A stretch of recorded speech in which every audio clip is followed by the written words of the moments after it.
Здравствуйте, самые лучшие зрители. Меня зовут Полина. Что-то настроение такое. Хочется цветов и бриллиантов. Не ждите чудес, чудите сами. Будем вышивать лентами.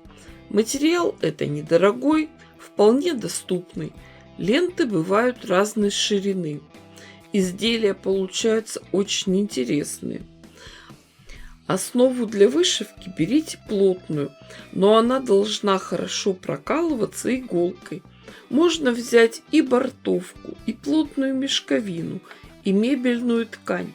Эффектно будет смотреться на ткани с бархатистой поверхностью или портьерной тканью со своим сложным переплетением. А сегодня хочу поставить эксперимент. У меня нашелся кусок плотной мебельной ткани с пейзажем и китайскими иероглифами. Китайский язык я не знаю, но надеюсь, что там написано что-то приличное. Знаете, будете смеяться, но я не поленилась, попробовала через Google переводчик по картинке определить, что же именно написано. И Google сказал: текст не распознан. Вот ведь японский городовой.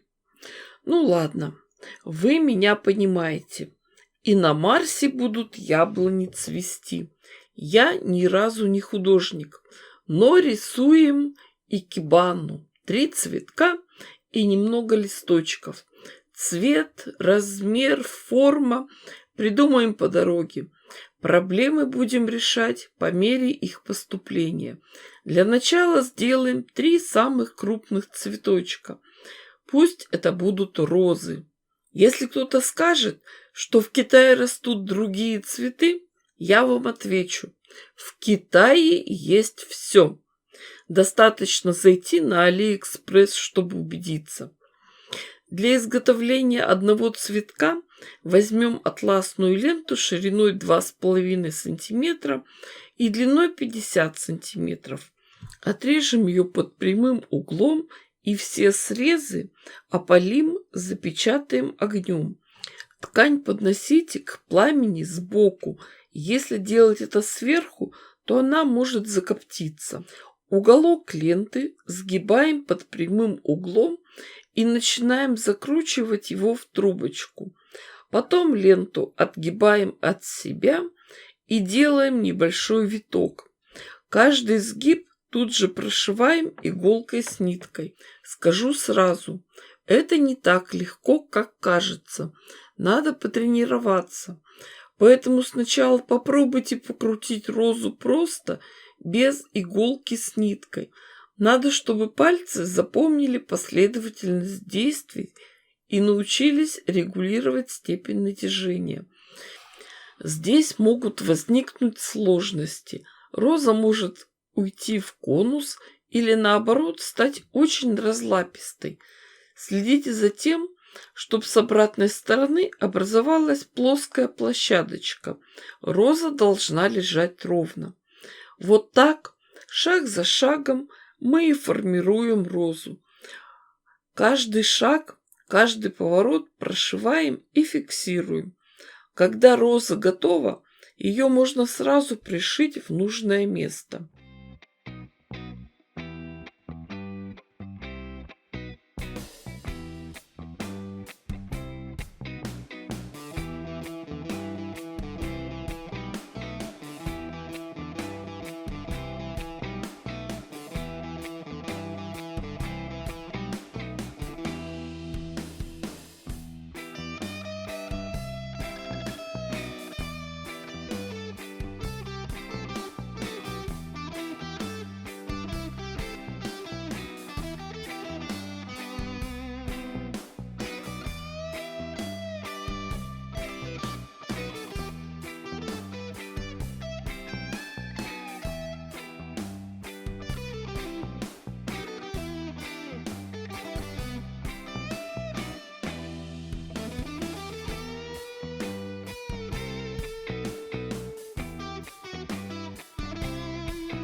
Таким образом, изготовим несколько цветочков. Обратите внимание, нитки мы отрезали, оставляя длинный кончик. Потом за эти хвостики будем пришивать цветы в нужное место. Для начала определим, где именно будет располагаться наша композиция. Обозначим место для розочек. Вышивка лентами многослойная. Сначала обозначим те элементы, которые будут внизу. Это стебли и темные листья. У меня есть 3 оттенка зеленого. Возьмем самый темный. Длина ленты примерно 50 сантиметров. Внимание! Ленту отрезаем под углом 45 градусов. Острый конец ленты вставляем в штопольную иглу с большим ушком, а потом кончиком иглы прокалываем конец ленты примерно в 1 сантиметре от среза. Аккуратно подтягиваем и закрепляем ленту на иголке. Почему именно так? В процессе работы ленту будем протягивать через плотную ткань, а такое крепление сбережет ленту от деформации и растягивания. Определяем линию шва. В самом начале аккуратно, выкручивающими движениями выводим иголку с ленты на лицевую сторону. Ленту немного скручиваем в трубочку и выкладываем ее по контуру шва. Закалываем булавочками. Вышивку лентами делаем 2 иголками. Одна с лентой, другая обычная игла с ниткой. Нитку берем нейтрального цвета, которую не будет видно на ткани. Этой простой иголкой прошиваем, закрепляем ленту на ткани. И сразу же мы фиксируем и конец ленты с изнаночной стороны. Если позволяет длина ленточки, то можно сразу же сделать и несколько листочков простым прямым стежком. Для этого ленту выводим на лицевую сторону, расправляем и укладываем в нужном направлении. Затем иголкой с лентой протыкаем ленту и уводим наизнанку. Обратите внимание, все делаем очень осторожно, аккуратно, выкручивающими движениями.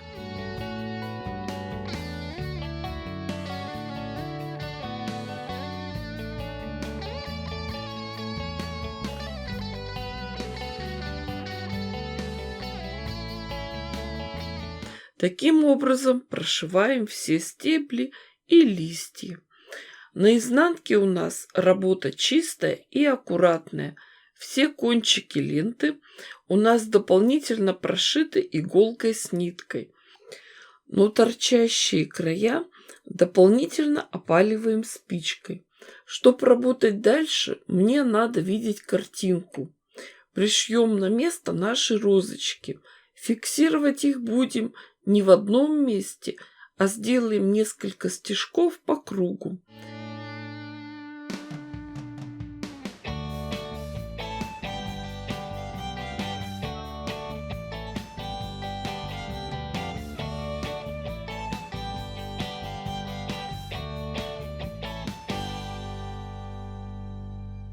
А теперь попробуем пофантазировать, добавить еще других цветочков. Прости меня, хороший китайский друга, прости меня, Япона-мать. Не были мы ни на каком Таити, нас и здесь неплохо кормят. Мы же русские женщины, засеем все васильками и лютиками. Вот про мак и коноплю надо будет подумать. Но пока берем ярко-желтую ленту шириной 6 мм и делаем простой цветочек. Лепестки будут как петельки. Ленту выводим на лицевую сторону, расправляем и уводим наизнанку в том же самом месте или рядышком. Чтобы все стежки были одного размера, можно воспользоваться какой-нибудь палочкой. Но лучше взять карандаш. Он гладкий и с ним работать гораздо удобней, не оставляет никаких затяжек. Делаем так несколько лепестков. На камеру не очень удобно работать, загораживает часть обзора.